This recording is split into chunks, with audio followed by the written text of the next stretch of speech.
Hello, and welcome to another edition of the Up Your Assets podcast. I'm Ray Ferrara, CFP, your host for today's podcast, and we've got an exciting program lined up for you. But before we get to that, to remind everybody that this podcast is for educational purposes. It is not to give any individual advice to anyone. We strongly urge you to visit with your own CFP professional or insurance agent because we're going to be talking about health insurance before implementing anything on your own. Also want to mention to you that all of our guests are not paid to be here, nor have they paid us, and we don't endorse any products or any of our speakers. They're just here to help us with the education, and today we're going to be talking about Medicare, and very important because we're coming up on the enrollment period that started October 15th and will run through December 7th.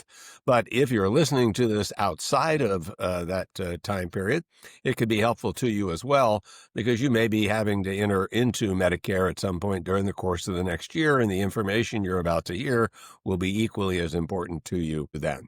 So let's find our way into the podcast at this moment, and I'd like to give an introduction to Bill Askins, who is the president of Askins Insurance Corporation and has been a trusted insurance advisor since 1993, specializing in health insurance benefits. And over his distinguished career spanning more than 30 years, he has been recognized as a premier product producer by major carriers, including Aetna, Blue Cross Blue Shield, and United Healthcare. Since the launch of the federal marketplace, that was Obamacare, in 2014, Bill has earned elite advisor status every single year, an honor reserved for the nation's most accomplished insurance professionals. As a leader in the industry, Bill has hired, trained, and mentored hundreds of professionals in insurance, shaping not only the success of Askins Insurance, but also elevating the standards of excellence across the field. His consultative, client-first approach, which is really good, has guided countless individuals and families in navigating complex insurance decisions. Askins Insurance, which is based in Clearwater, Florida, specializes in serving individuals who do not receive benefits through an employer, with expertise spanning health, life, dental, vision, accident, cancer, hospital, disability, long-term care, and our topic today, Medicare insurance plans.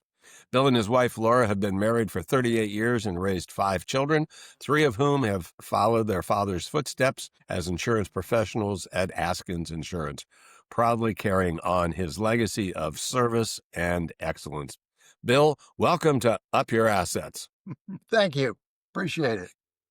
Bill, I always like to know people's stories. So tell us, how in the world more than 30 years ago, how'd you get into the insurance business? Well, I graduated from the University of South Florida with a human resource degree and went to work for Honeywell in their human resources. And I specialized in benefits in there. After a number of years, Honeywell had layoffs across the board, as a lot of industrial complexes had.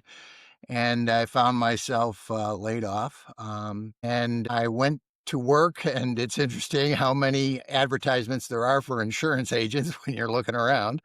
Went to work for MetLife and learned the life insurance trade through MetLife. Well, MetLife had its issues back in the 90s, and I ended up taking a consulting job. It's actually a 1099 contracted agency job for a company called Florida Insurance, which was at that time the number one Blue Cross Blue Shield agency in the state. They were very large, and eventually I was training agents for them across the state. They had about 40 locations around the state at that time. Worked for them for about 10 years.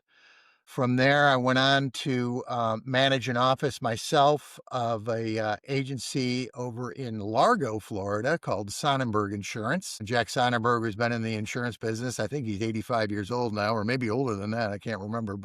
Jack's a good friend of both of ours. Yes, he a great mentor, probably the best life insurance agent I ever met in my life. He had some great stories dating back forever. From there, went to work for a very dear friend of mine, James Nichols, who was running Nichols Insurance, and he and I had known each other for many, many years. Matter of fact, I bought my house that I still live in from his sister. Anyway, he opened up Nichols Insurance, which eventually merged together with Conley, Carlisle Fields, and Nichols, CCFN, and was bought out by a bank. And James and I went out to start our own agency again. And all this time, I was still contracting as well as consulting under the Askins Insurance Corporation for many, many years. About 12 years ago, I went out on my own completely and started hiring my own agents, my own independent agents, and some of them are family members now. You don't think your kids are going to follow in your footsteps, especially when they were young and stuffing envelopes for me many, many years ago. They used to complain about it and tell me that I'm never doing this, Dad. And now my son Evan, who's been with me about 7 years, is actually running the company. And my marketing rep is my daughter Lauren, and one of my agents is my son Drew. I have other agents, but we're a small, family-oriented independent agency here in Florida, here in Clearwater. Actually, my entire insurance career has been in Clearwater, Florida. So I've got a lot of ties here in Clearwater, and it's been a great life. Oh, that's great, Bill. Thanks for sharing. Well, let's kind of jump into the heart of the matter. Medicare been around since the mid '60s. Obviously, has gone through a lot of changes. Often refer to it as an alphabet soup because all of the different plans are given different letters. So why don't we start with the letter A, Part A, and then we got B, and then we got C, and then we got D. And let's look at those at a high level, and then we'll dig into each of them a little bit. Okay. Well, Medicare, first off, you sign up for usually when you turn 65. And if you've been working in this country and paying into payroll taxes at least 10 years, Medicare Part A, which covers hospitalization once you're in the hospital, is free. There's no premium to that at all. And it's going to cover you for anything that you have as an inpatient hospitalization, surgery, x-rays, lab tests, blood work, whatever you need to have. But there is not 100% coverage. There's a cost to that if you just have original Part A. Every year that number changes. This year it's a deductible, $1,676 for the first 60 days. And then after that, it's $419 for days 61 through 90, and then $838 for days 91 through 150, which is a one-time lifetime reserve. So it doesn't cover everything, but it does cover a lot. Hospitalization is one of the biggest expenses when you're talking about medical. I just talked to somebody who had a catheterization done and a stent, and it was $50,000. So it was outpatient procedure. So it can be very expensive. Major cardiac heart attack where you're in the hospital for weeks can be hundreds of thousands of dollars. So Medicare Part A comes in handy. And then Part B. Part B is the medical costs. Now, Part B, you do have to pay for. It is based on your income. It didn't used to be, but now they attribute what is called an IRMA calculation, IRMAA. Sounds like a hurricane, Hurricane Irma. And it can be quite a bit of a shock because it can get quite expensive. But they take a look at your income from 2 years before you go on to Medicare. If your income as a single person was less than 106,000 for this year, and these numbers change every year, or if you're a married couple and income is less than 212,000, then the cost of Medicare per month is $185 a month. Well, it goes up from there if your income was higher than that. And believe me, the last couple of years of your life, you're making the most amount of money you ever make. And so if your income it was over 212,000, it goes up to $259 a month. And it can go up to over $600 a month for Medicare based on your income. Well, since a lot of people do retire and no longer make the income they made when they were working, you can get an appeal to that IRMA. But that IRMA, as long as you're making that money, and I have quite a few clients that do make that kind of money, they're paying that higher amount. Bill, can I stop you there for just a minute? There's two important points I want to emphasize that you talked about. Um, the first one has to do with the fact that of the year that you retire, in particular, um, I should say, really, when they do that look back on that IRMA, it really goes back to the last tax filing.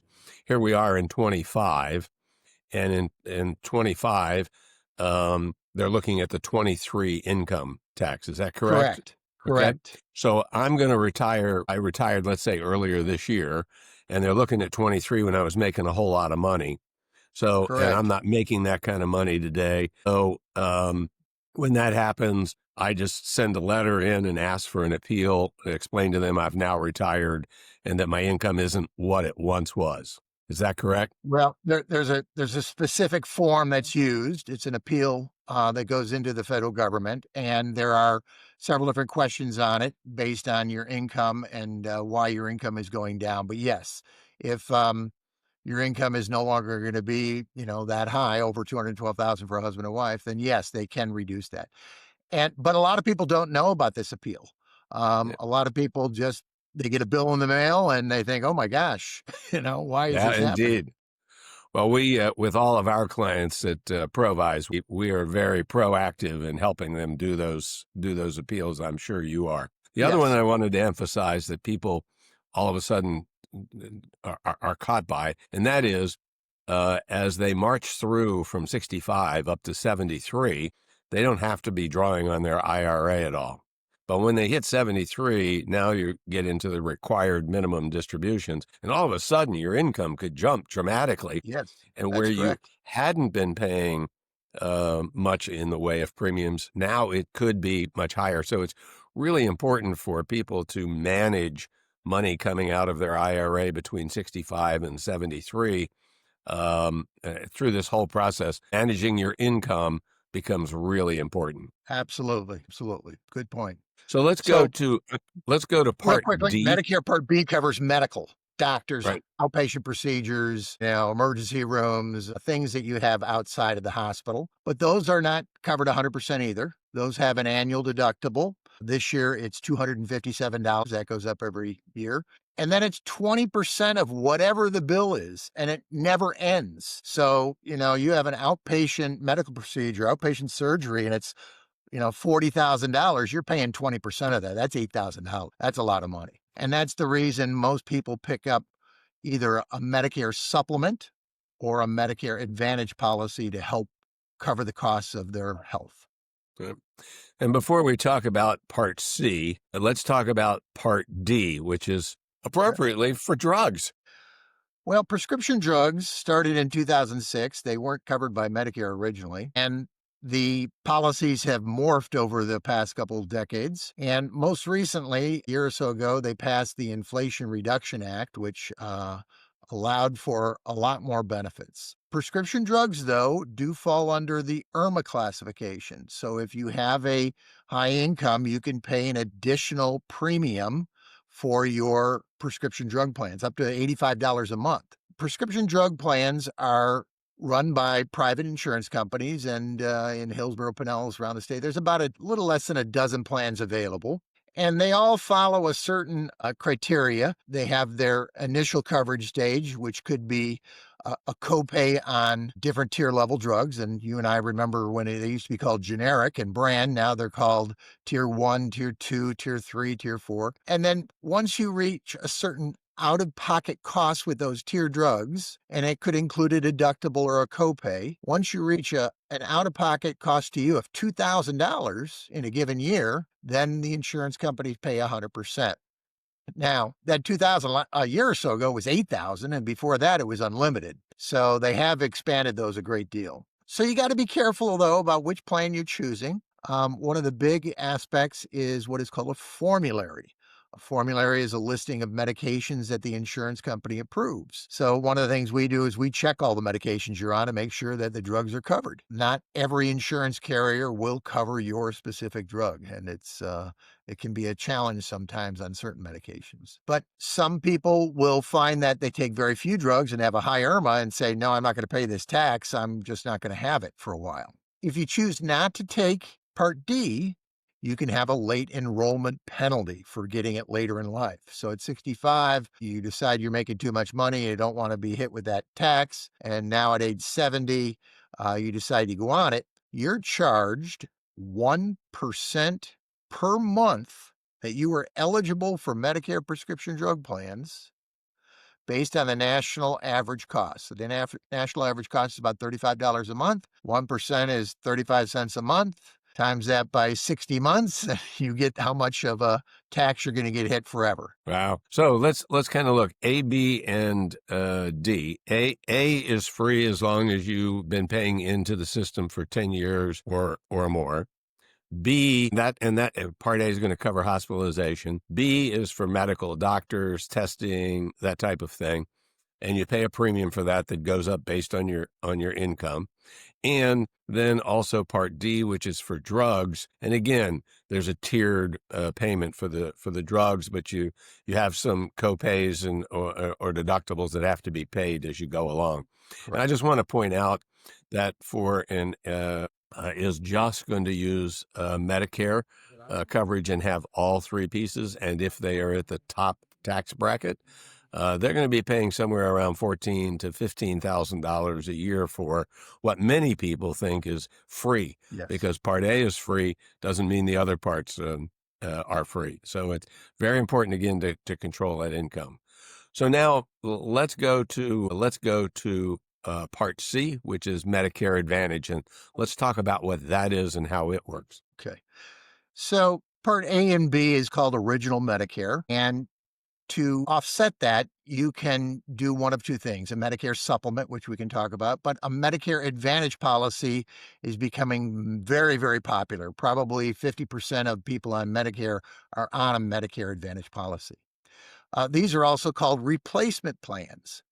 So you still have to be enrolled in Medicare Part A and B, but these plans then are paid by the federal government to have the insurance companies take over all of the benefits, the service, the claims, everything. And as such, many of them can give you lower out-of-pocket costs, can give you additional value benefits such as dental and vision and hearing and gym membership and all kinds of things. And many of them, especially in Florida, have a zero monthly premium to the client. As a matter of fact, some of these plans will actually pay the client to take the policy.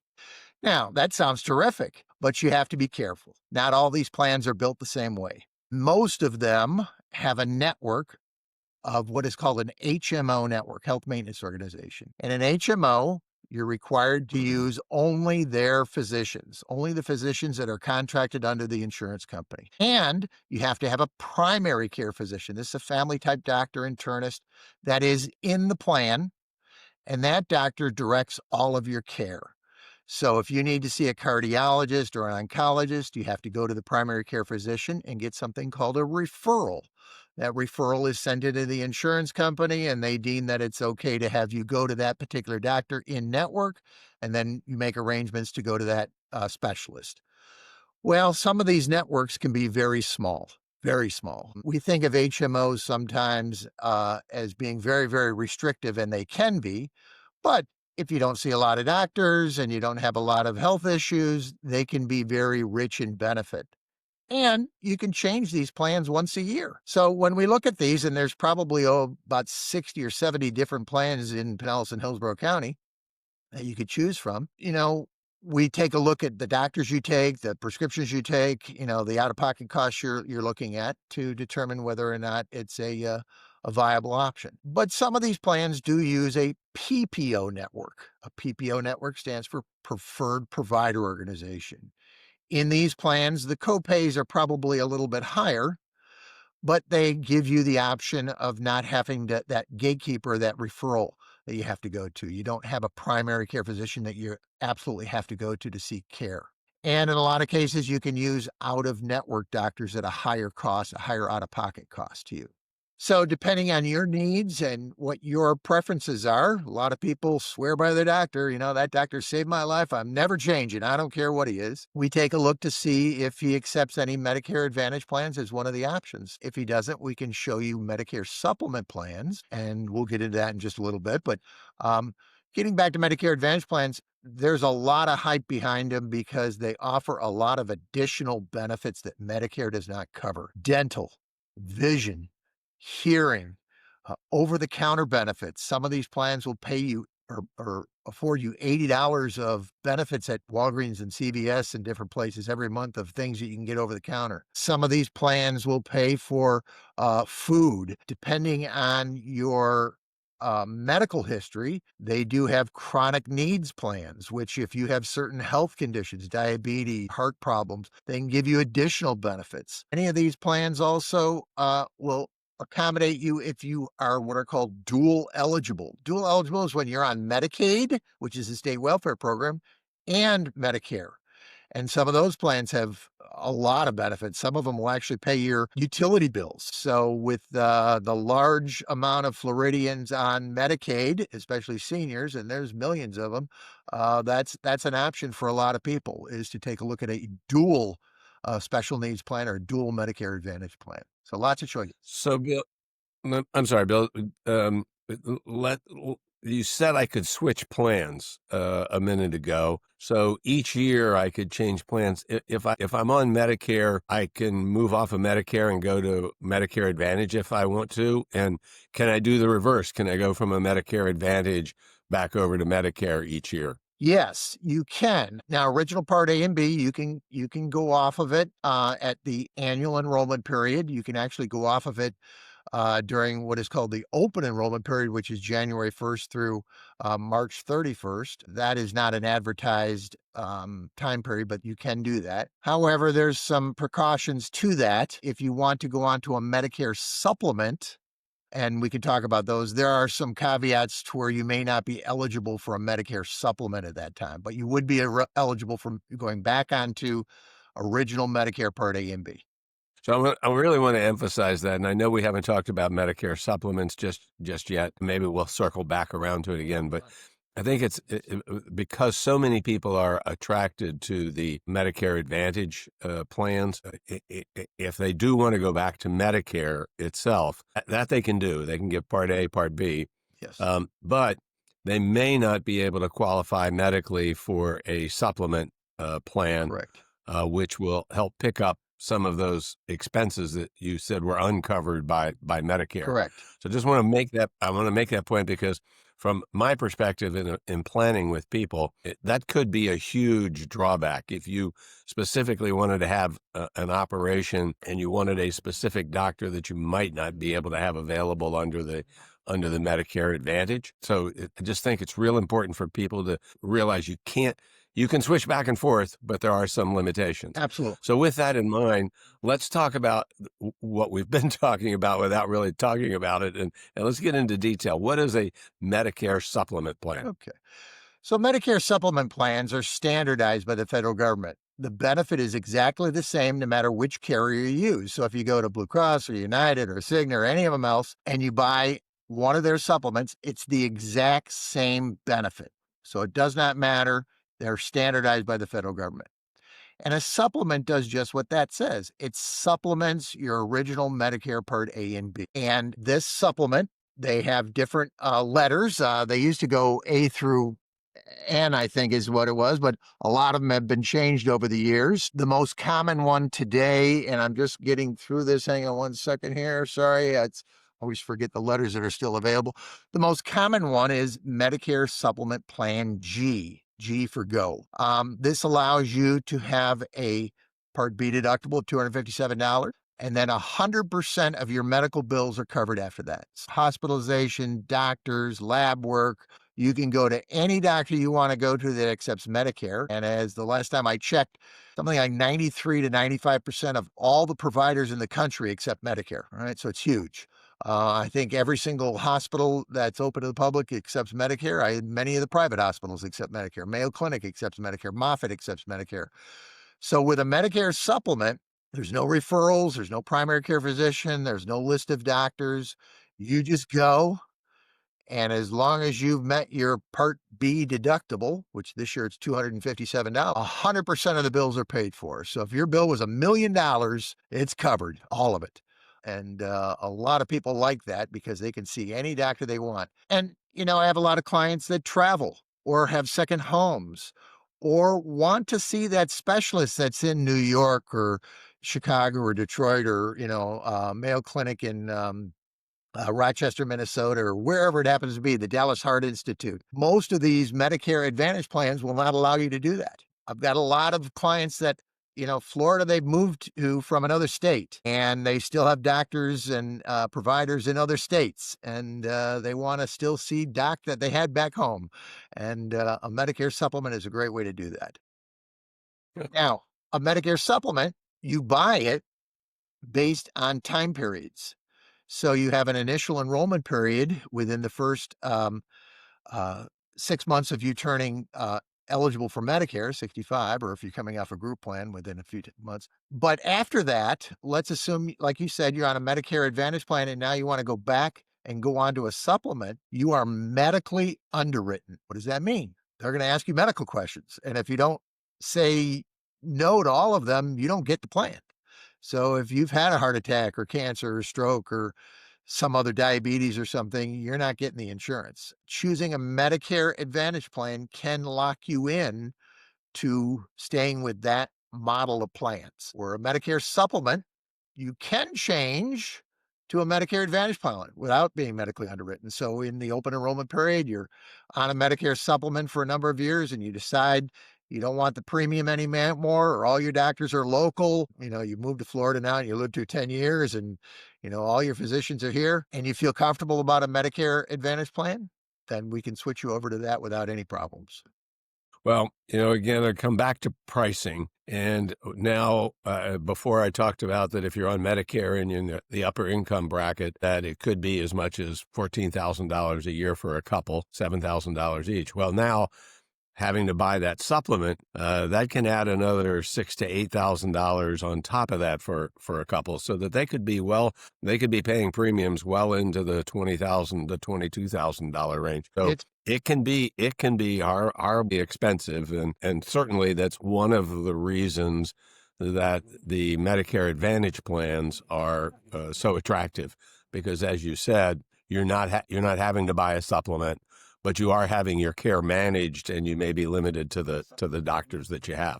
But you're also getting additional benefits like vision and dental, and maybe even some money back, as you've pointed out. So it takes some real having somebody help guide you through that.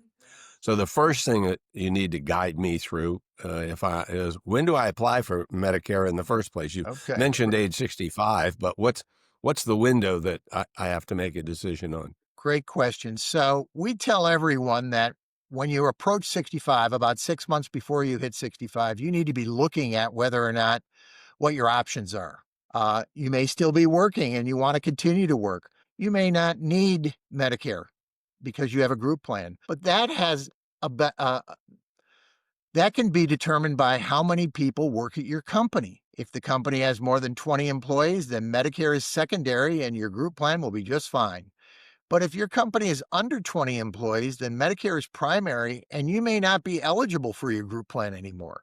Or you may have to pay in addition to Medicare. They may require you to be on Medicare Part A and B. So you need to take a look at that. Also, many people are on group plans that have health savings accounts.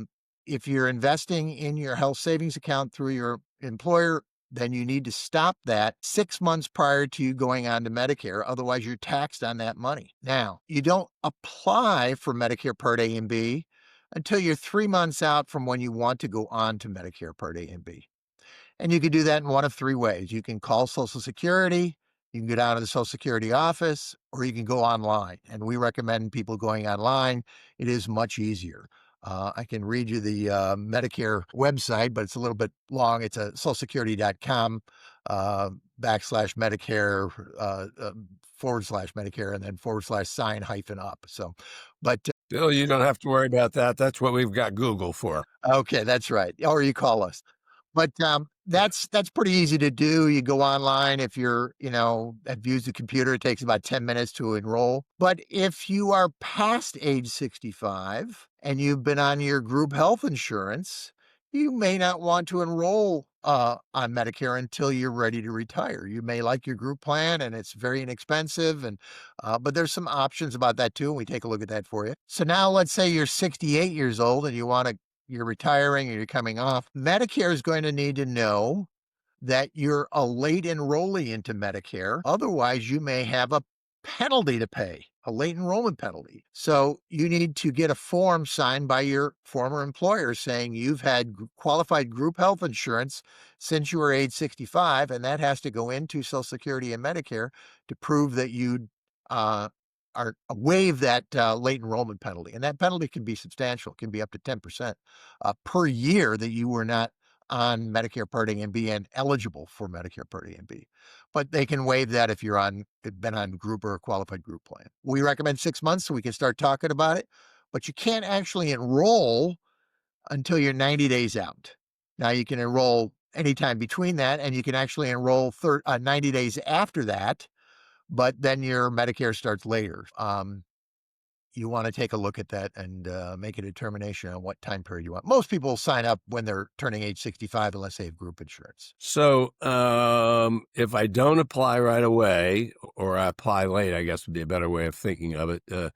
Under certain circumstances, there could be a penalty, and that penalty will last for the rest of my life, is Correct. what I'm hearing you say. Is that correct? Correct. So one more complication in something that's already terribly complicated in terms of the A, the B, the C, and the D. You got to be thinking about what the impact could be down the road. Now, what if I'm not collecting Social Security? I think Social Security, it comes directly out of your Social Security payments for Medicare. So if I'm not collecting Social Security yet, or I don't qualify for Social Security, how do I pay my premium? They bill you.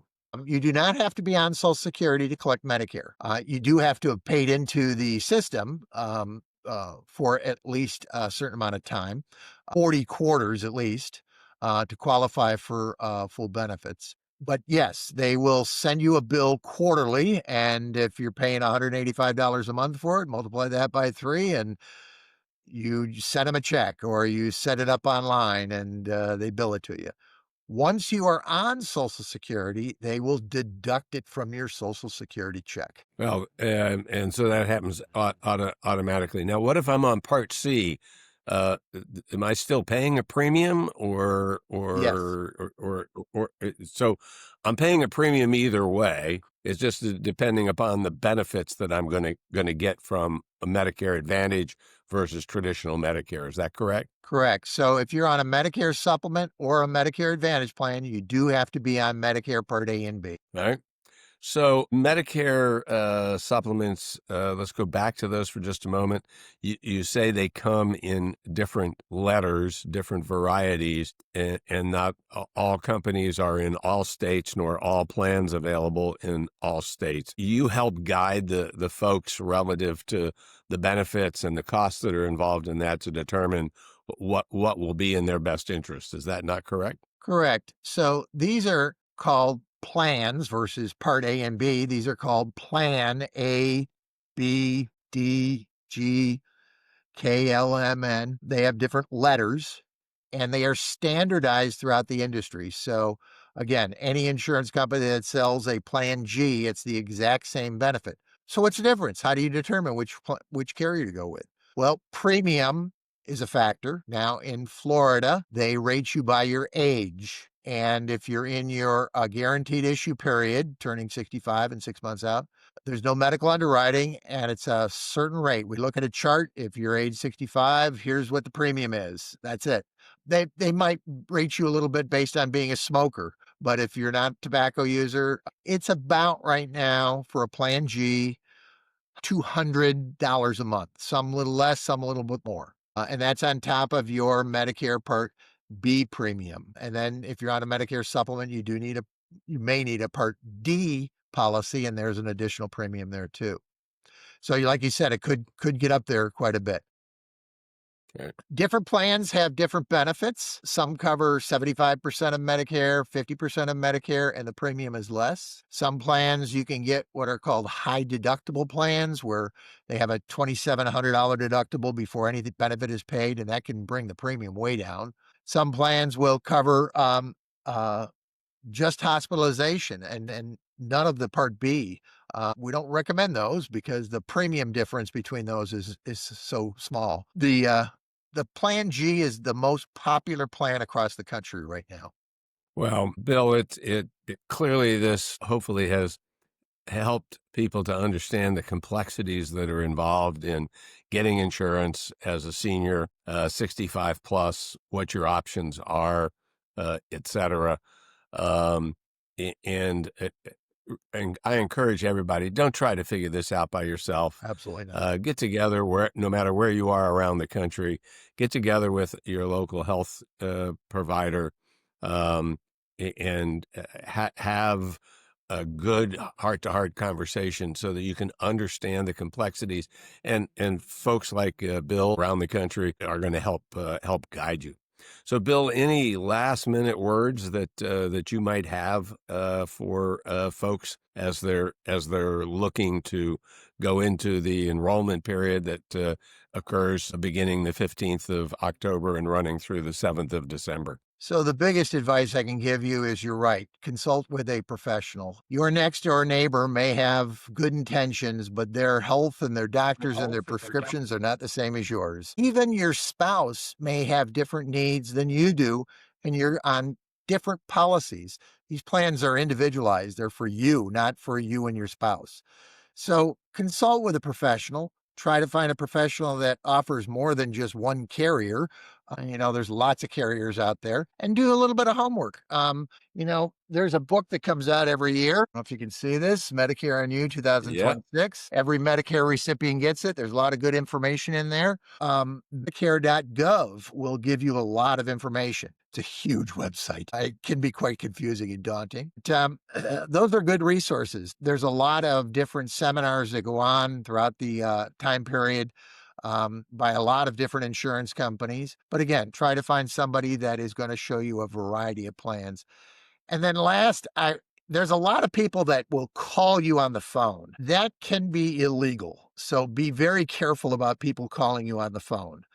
There are people who will knock at your door. That is illegal, and people still do it. There are people that stop you in the street, or that is illegal. Like lawyers, we are not supposed to solicit directly. Now, we can advertise, a lot of different ways, but you can get a phone call where someone says, "Would you like to speak to an agent?" And then you're giving permission to do so. But if an agent just starts calling you and starts telling you, "Oh, you need to be enrolled in this plan," that's illegal. Wow. I did not realize that. So thanks for that little tidbit. Well, thanks so much for being with us. I hope our audience got a lot out of it, as I'm sure they will. So until the next time we're together, go out there and up your assets. God bless.